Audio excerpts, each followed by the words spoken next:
Our 2 weeks retreat is about to finish. Just 2 days left to go. During the practice, during the retreat, our yogis make their effort, trying to be mindful moment to moment. When you are mindful moment to moment, you may not feel free. Sometimes you might feel you are in the trap because you are not allowed to look at freely. You are not allowed to speak freely. You are not allowed to eat freely. You are not allowed to sit or get up freely. You have to be mindful of all the activities. It is completely different living outside and in the retreat. So sometimes, don't you feel retreat finish quickly? Don't you feel, oh, it takes so long? It will be very good if the retreat finish quickly. I can look at freely, I can eat freely, I can speak freely what I like. Don't you feel? The retreat taking so long. Don't you feel? You may not feel you may not feel to finish quickly because you are mindful. To me, I expect to finish quickly, because every day I have to give a talk. Today, what should I talk today? What should I talk? So cannot be in the mind. Cannot be in the mind. I have to think something to talk. I have to find out a topic. So I come here without subject. So during your recitation, 8 precepts, I have to think, what should I talk? Then suddenly a topic appears in my mind. Then I talk. So not easy to talk because English is not my language, as you know. I have to also be very careful. The pronunciation, the grammar, if I cannot make sentence properly, yogis may not understand well. If they do not understand well, they may not know how to practice. So if I am careful of grammar and pronunciation, I forget my topic. If I take off my topic, I forget grammar and pronunciation. It's not easy. But I really want the yogis to understand my dhamma talk. I really pay attention, yogis, to understand the instruction. I really want the yogis to progress their practice. So during the interview, yogis, they encourage me. Oh, Sayadaw's talk is very good, very clear. They encourage. That's why I have energy. So even though I want to finish the retreat immediately, I have some energy. So tonight I also like to talk because yogis, they understand, they say, they understand on what I talk. So the retreat is just about to finish. We have to understand when we practice meditation to experience or to benefit what the Buddha taught, Atapi, Sambhajano Satima, the Satana Visuddhiya, purification of the mind, etc. So this is our aim to achieve the insights or dhamma, the truth, what the Buddha taught. So when we practice vipassana meditation, according to the teachings of the Buddha, we practice what the Buddha taught. If you practice vipassana meditation, whatever arises from the 6 sense doors must be noted, nothing else. Eyes, nose, tongue, body, eye, ear, nose, tongue, body, and mind. Even though the topics is different, but the basic, these 6 sense doors, we cannot find any other things. These sense doors, we don't need to find any other places in our body, in our mind. So today also I would like to talk about the senses. I will recite 2 stanzas first, the Buddha taught. Then later I will try to explain. Jakuna samvaro sadhu, sadhu sotena samvaro, Kanena samvaro sadhu, sadhu jehvaya samvaro, Kayena samvaro sadhu, sadhu vajaya samvaro, Manasa samvaro sadhu, sadhu sabbata samvaro, Sabbata samuddo bhikkhu, sabba dukkha pamojjati.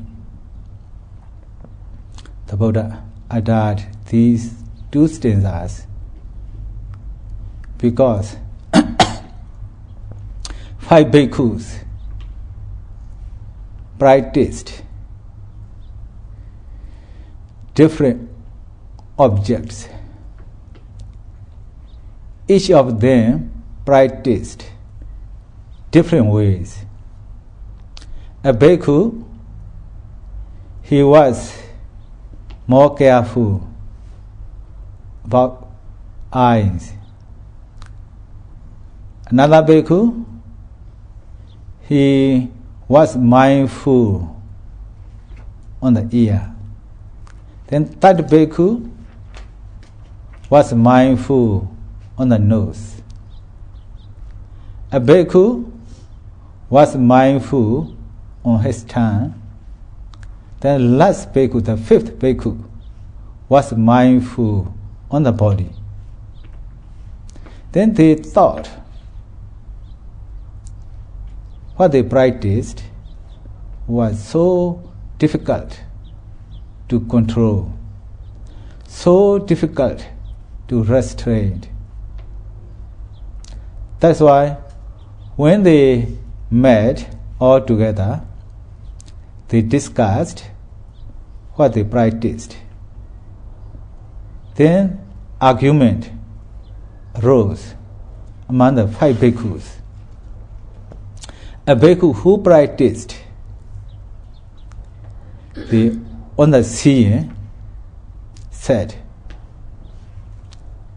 restraint on the seeing is most difficult. The other 4 bhikkhus, they didn't agree with the bhikkhu who was mindful on the seeing. No. The second bhikkhu who was mindful on the ear, he said, no, not on the seeing is so difficult, but on the hearing is most difficult. The bhikkhu who was mindful on the nose, noting smell, also said, noting smell, restraint on the smell is so difficult. Then noting the tongue, the bhikkhu said, the mindful on the tongue was so difficult to restrain. The last one, who was mindful on the body, said, no, you are all wrong. Restraint on the body was so difficult. In this way they made argument. They could not solve the problems. Eventually they came to see the Buddha, then told what they argued. Then the Buddha said, all of them are difficult. All of them are difficult. Restraint on the eye is difficult. Restraint on the ear is difficult.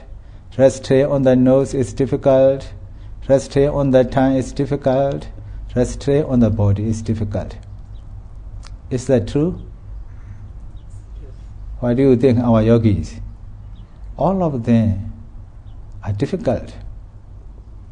That's why the Buddha uttered these 2 stanzas. Chakuna samvaro sadhu, sadhu sotena samvaro, kanena samvaro sadhu, sadhu jehvaya samvaro. I repeat, so that you have the chance, the origin of the Buddha's words. It is rare opportunity to hear the origin of the Buddha's words. Our devotees are not like monks. Monks, they recite every day, they memorize. Now I can recite without reading the book because I memorized. Otherwise I have to read. I have to open up the book. So you do not have the chance like the monks. That's why I repeat. Chakuna samvaro sadhu, sadhu sotena samvaro, kanena samvaro sadhu, sadhu jehvaya samvaro. Restraint in the eye is good. Good is restraint in the ear. Restraint in the nose is good. Good is restraint in the tongue. How do we restrain in the eye? We are instructed at the beginning of the practice.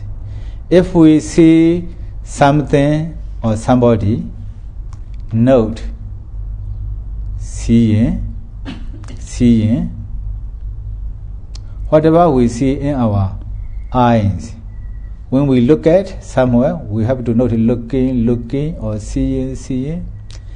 In the sitting meditation, we have to close our eyes. Even though we close our eyes with imagination, we can see something or somebody in our mind or in our thought, in our imagination. So we must note seeing closely. When we note the seeing object, visible object, we restrain our eyes. Then when we hear the sound, audible object, we must restrain, that is, noting closely, hearing. When we smell any kind of smell, good or bad, we must restrain, that is, note, smelling. When we eat, when we taste something, note, tasting. Our yogis practice in detail all process of eating, noting mindfully. So in this way they restrain their tongue. Then when we touch, we note touching. So in this way we restrain the body. That's why the Buddha taught, restraint in the eye is good. Good is restraint in the ear. Restraint in the nose is good. Good is restraint in the tongue. So we have to restrain ourselves. If we do not restrain, what happens there? We see freely without mindfulness. What happened? Greed would arise, wanting would arise, or anger, resentment would arise in our mind. If we do not note seeing, if we do not note hearing, when the sound is pleasant, greed would arise. If the sound is not pleasant, resentment or anger would arise. If we get smell, if we do not note smell, if the sweet smell, we like it. If we like it, we have desire or craving or attachment. If the smell is not sweet, the bad smell, resentment or anger would arise. If we do not note eating mindfully, attachment, the rasa, tanha, the taste of attachment would arise. If we note it carefully, the taste of attachment, craving will not arise. That's why the Buddha taught us, is it easy to note or restrain seeing or hearing or smell? The Buddha taught it's not easy to restrain. Why it's not easy? We have listened many times. We are unenlightened ones, Puthojana. The Puthojana's minds are very crazy. We are living in the sensual pleasure world. We like to look the pleasant or agreeable visible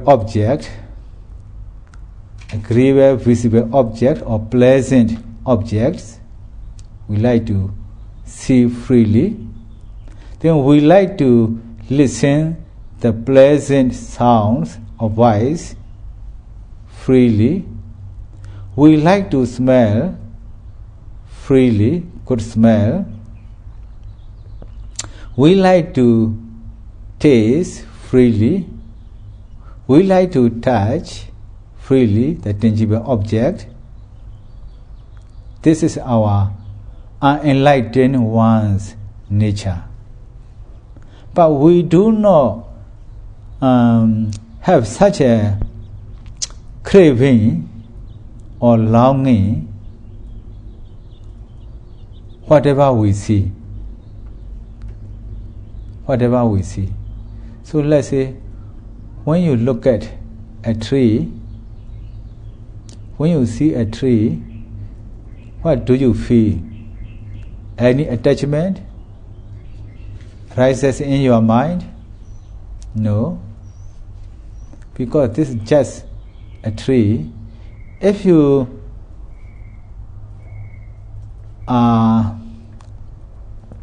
like the sceneries, you may think just you feel pleasant, but you won't have any attachment.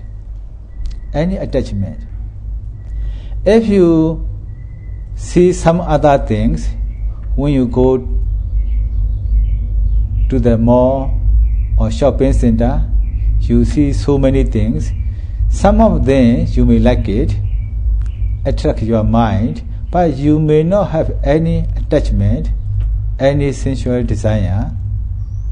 Mostly in the talk the Buddha mentioned, you still might remember, the voice of a woman seizes the mind of a man. The sight of a woman seizes the mind of a man. The odor of a woman seizes the mind of a man. In reverse, the sight of a man seizes a mind of a woman. The Buddha taught in the Anguttara Nikaya. So when a man sees a woman, when the object is beautiful or pleasant, in the man's mind something different. They might feel something. Sensual desire would arise. So if he is not mindful, sensual desire would arise. There are so many stories in the teachings of the Buddha. Also in our present time, also it commonly happened. So as a meditator, as a yogi, when you see somebody, maybe man or maybe woman, you have to be mindful. That is, you must note, seeing mindfully. If you do not note seeing mindfully, if you are so sensitive about the seeing side, the desire would arise, fantasy would arise, longing would arise,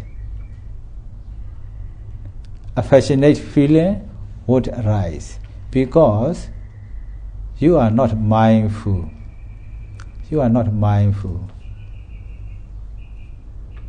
So if you are not mindful, you forget your mindfulness, then greed or lust or longing overwhelm your mind. You do not, your mind is out of control. So if you note seeing, just seeing, your mind doesn't go beyond that seeing. If you note it very carefully, even you may not feel anything, just seeing. You may not think man or woman or whoever, if the mind is so concentrated. So at one time in Sri Lanka, long time ago, not present time, a monk practiced meditation diligently, ardently. So while he was walking, a lady passed by, but he didn't see as a lady, but he just noted seeing. So when he practiced meditation, he could not see as a form of woman, but he, in his knowledge, he just saw a skeleton. So at that time, a man came to us because this man married to this lady. So he asked the monk, Venerable sir, have you ever seen a lady who come across here? I didn't see any ladies, but I saw a skeleton passing by. That is, he was so mindful on his practice. He was not aware whether or not it's lady or man. So when we see something or somebody, let's say somebody, we must note seeing mindfully. In this way, no greed in the mind, no anger in the mind, no resentment in the mind. So the mind is so pure and so clear. That is our yogi's experience. So when you note it closely, you also may experience. If you note the seeing closely, you can see as a person. You can see as a person, but just seeing. That's why the Buddha gave the example. A tortoise, very big tortoise. One day, a tortoise was searching for food. In the evening, along the shore of a lake, searching for food. At that time, a jackal also was searching for food. In the evening, along the shore of a lake. So they head on head. A tortoise saw jackal was coming to him. He saw the jackal afar. So when he saw the jackal coming to him, he withdrew his legs and his neck. 4 legs and a neck, the head. Withdraw into his shield. So he kept quiet, stood still, didn't move when he saw a jackal. A jackal also saw there was a tortoise. So when he saw a tortoise searching for the food, the jackal also was searching for a food. Now there is a food for me, I will eat. So when the jackal reached at the tortoise, he could not do anything. He could not bite because the shell protect the tortoise. So he thought, when tortoise stretches his 4 legs and neck, I will catch it. I will seize whatever his limbs stretch out. Then I will tear off it. Then I will eat it. Then he hovered around the tortoise. The tortoise, he withdrew his legs and necks. So jackal, he didn't have the ability to bite the tortoise. So this is an example. Then this is an example. When we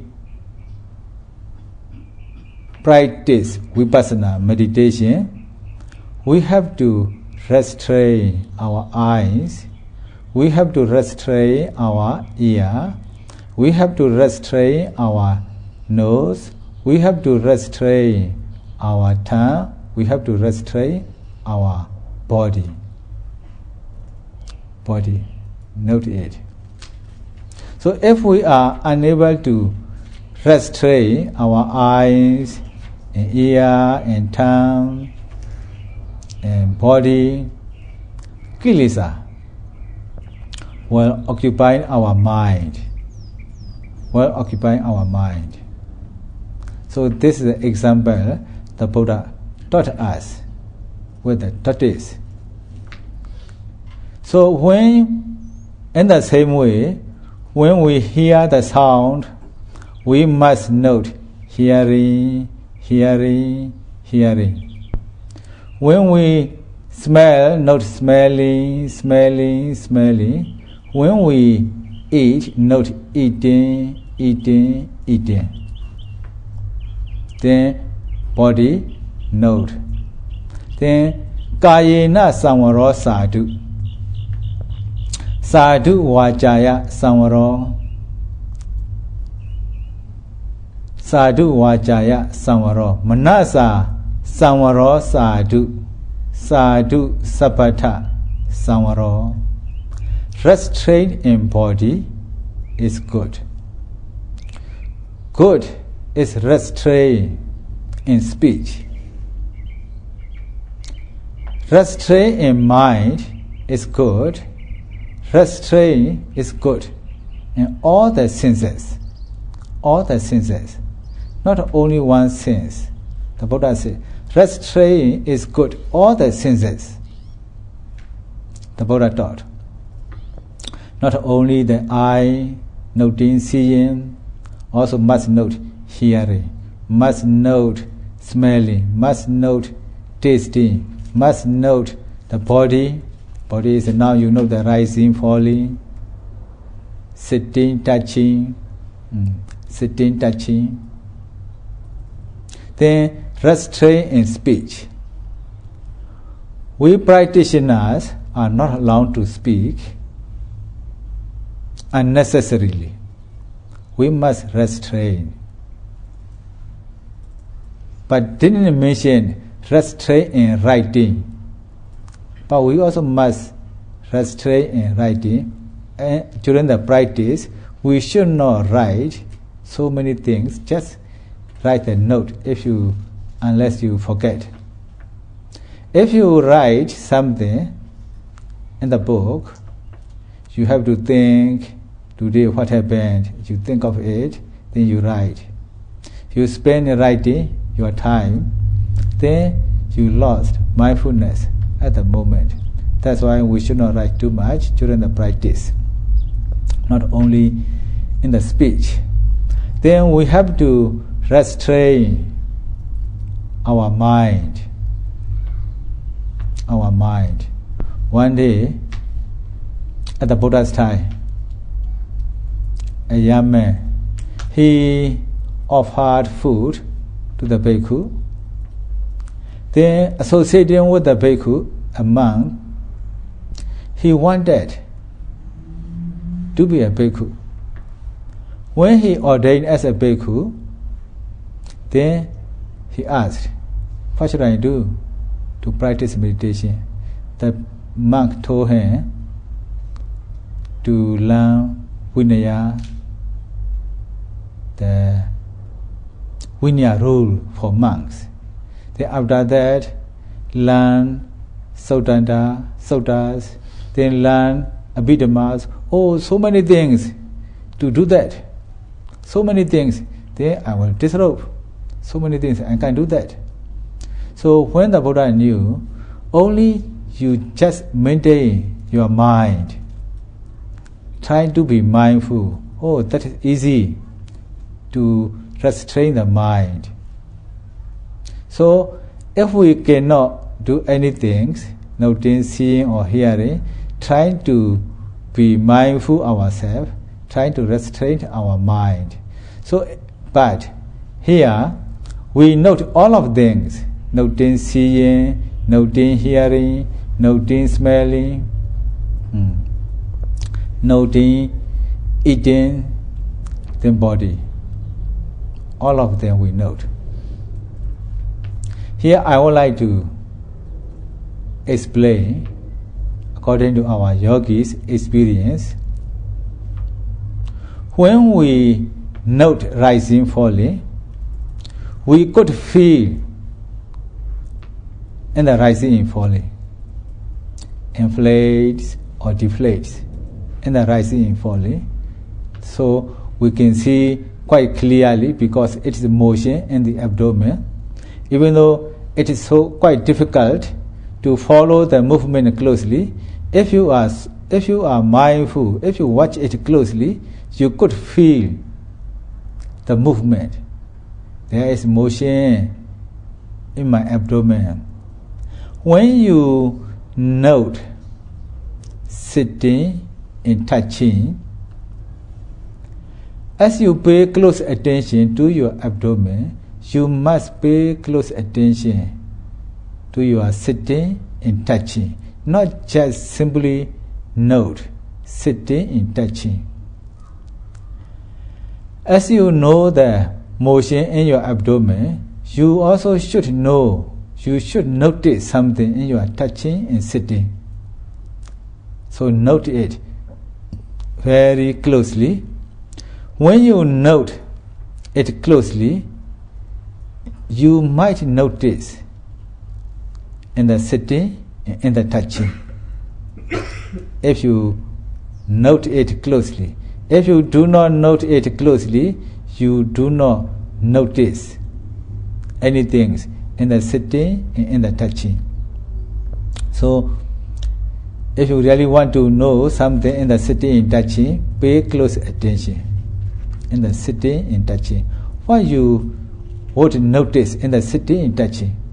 When you note sitting, you might notice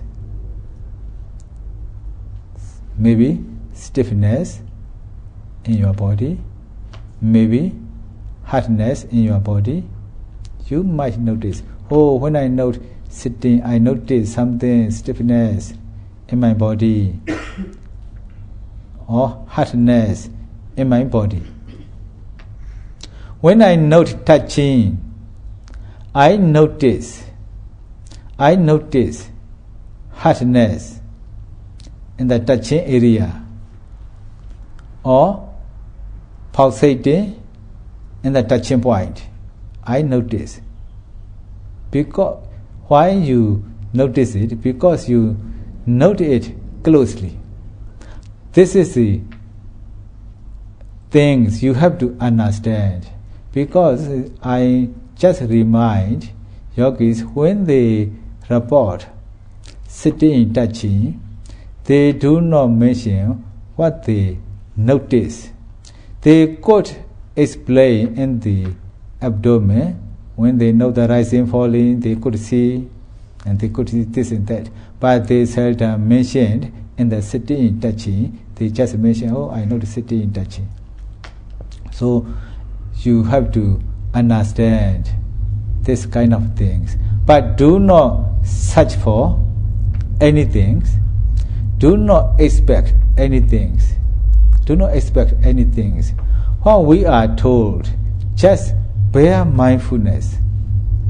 Just bear mindfulness. If you are mindful closely each and every moment, then when your mindfulness is good enough, you would notice automatically. Even though we say do not search for anything, do not expect anything, but always such a things arise. Expectation rises. Expectation arises. When expectation arises, note it. Note it. It's very difficult. Expectation, even though we say do not expect, expectation always arise. Then we also think, when we practice meditation, we must notice something. Notice something. But we notice what we are going to expect, but we do not think. This is the things we understand. We expect other things. Other things. What is the knowledge? What is the knowledge? Is it the devas or lights? We expect. But we have seen something in our body. When you know the rising, falling, you notice inflates or deflates, upward movement or downward movement. That is, you have to understand. You have to understand, not any other things. So when the mindfulness is getting better and better, you could see very clearly. This is depending on your mindfulness. Mindfulness. I have told you, I have to say again, because it is important, the form and the manner and reality. When we practice Vipassana meditation, we have to understand the reality as it really is. But at the beginning of the practice, we cannot remove the form. We cannot remove the form. We shall see the form.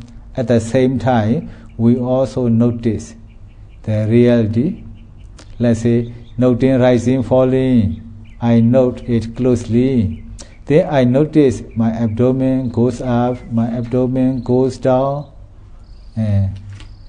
So you could see the motion in the abdomen. At the same time, you also see your form. You cannot remove immediately. It's not easy to remove immediately, but when your mindfulness is getting better and better, even though you want to see the form, you won't see it. Only you see the movement. That's why some yogis, they say, now I could not see the form.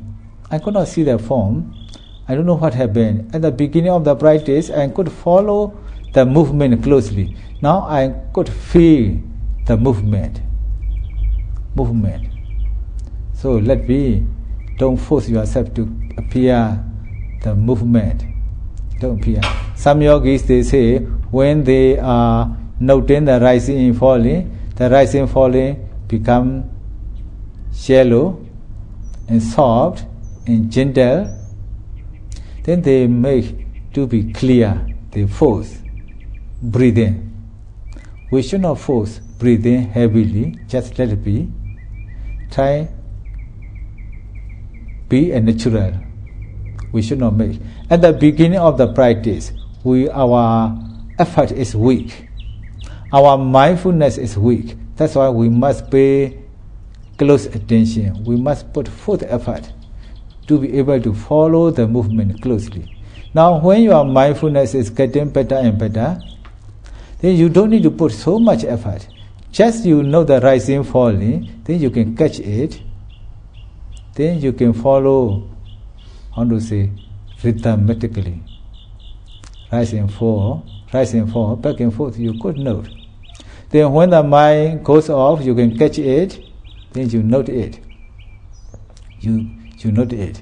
Also, not necessary, I have to tell again, not necessary to pull your mind back to the abdomen. When you practice Vipassana meditation, you don't need to pull your mind back. When you know you are thinking, just note thinking. When you know you are wandering, just note wandering. You don't need to pull your mind back to the abdomen. But when you practice samatha meditation, only one object, in, out, breathe in, breathe out, breathe in, breathe out, only one object, not like 6 sense doors. So when the mind, because you develop the concentration, so when the mind goes off, when you know you are thinking, you don't have to note thinking, because you practice samatha meditation. So in this way, when you practice samatha meditation, you have to pull your mind back to your nostril. Now you are not practicing samatha meditation, you practice vipassana meditation. That's why not necessary to pull your mind back to the abdomen. Note thinking, or wondering. When you note thinking, wondering, what happened? When you note it closely, you would notice. Oh, when I note thinking disappeared. Thinking stop. So you notice, stop. Don't say just thinking. You should, as you explain in your rising and falling of the abdomen clearly, you also should explain what happened when you note thinking, wondering. Note. You should explain. Then I note thinking disappear or stop. So in this way you notice, you notice your mind. So during the practice you have experienced so many experiences. During the one sitting, when you are noting the rising, falling, sometimes you are happy, happiness arises. Sometimes unhappiness arises. Anger arises, resentment arises, selfish arises, pride arises. So many mind states you have noticed. If you do not practice meditation, you will not notice. So these are things we have to be very careful. But anyway, as the Buddha taught, so all the senses we restrain. When you see, you note seeing. When you hear, you note hearing. When you smell, you note smelling. When you taste, you note tasting. When you touch, you note touching. I will not explain, I will not tell a story. I like to tell at the beginning. Now I will not say this story. You understand how to restrain our senses. Sabbata samuddo bhikkhu sabba dukkha pamojjati. Good is restrained all the senses. A bhikkhu, a yogi, restrained all of them, free from all sufferings. Sabba dukkha, all sufferings.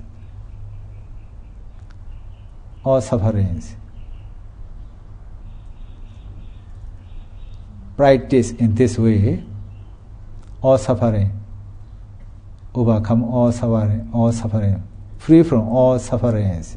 Only the Arhat.